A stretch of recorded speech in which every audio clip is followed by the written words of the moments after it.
Welcome back. The time is 8:19. Vaping has become a national epidemic. The CDC says more than 40% of Clark County high school students say they've tried vapes or e-cigarettes.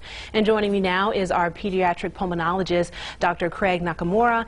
Dr. Nakamura, can you tell us what is vaping? There may be some parents or grandparents out there who still don't know what it is. Yeah, and it's not very well known, even though it's widespread. Like you said, 40% of children have tried it.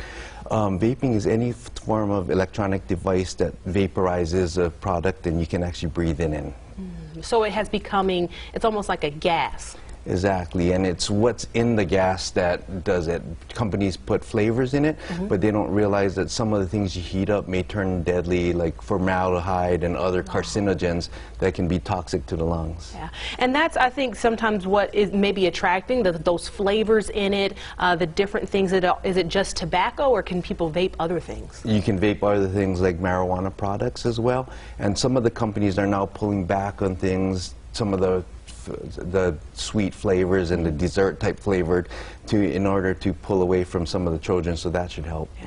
What are some of the signs that parents should look out for? I mean, I see some of the products we have on the table. They're so small you can easily slide them into your pocket, you know, a wallet even, because they're so thin. So what should be some of those signs and symptoms that parents can be on the lookout for when they're talking with their kids about this? Children can have change in behavior, any erratic type of behavior, and sometimes you don't even notice the smells, but some of the flavors, you can actually have a slight distinct sweet aroma to it, so any kind of perfumey smell. And then you can also look for trash cans. You can see that once you open the products, the wrappers and boxes may be left behind. Yeah, so being on the lookout for those subtle changes, like you said.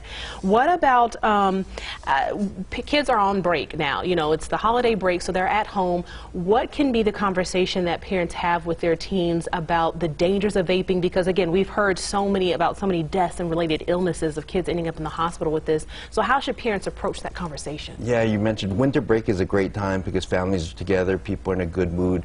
And then parents should approach it from the peer pressure standpoint, and the key is just bringing it up over and over time, like a general conversation and open-ended questions, and asking about peer pressure and their friends. And our kids often don't realize that it damages the lung cell lining. It can eventually lead to cancer. It can cause scar tissue, and it thickens your mucus and then kills the cells that help you protect the body. Wow, so that is it. Those gases can end up doing damage to what our kids need to live. Exactly, and it's something that's relatively a new epidemic, so we're learning about it every day. Definitely, definitely. And also, just anything else you want to share? You know, this is just a great time. Parents are up, again, kids are home, or even there may be teens home from college break that are home. So anything else that they should kind of mention and be on the lookout for? And it's just that I think making the children aware of the dangers of it and starting to bring it up with routine conversation. You taking the winter break and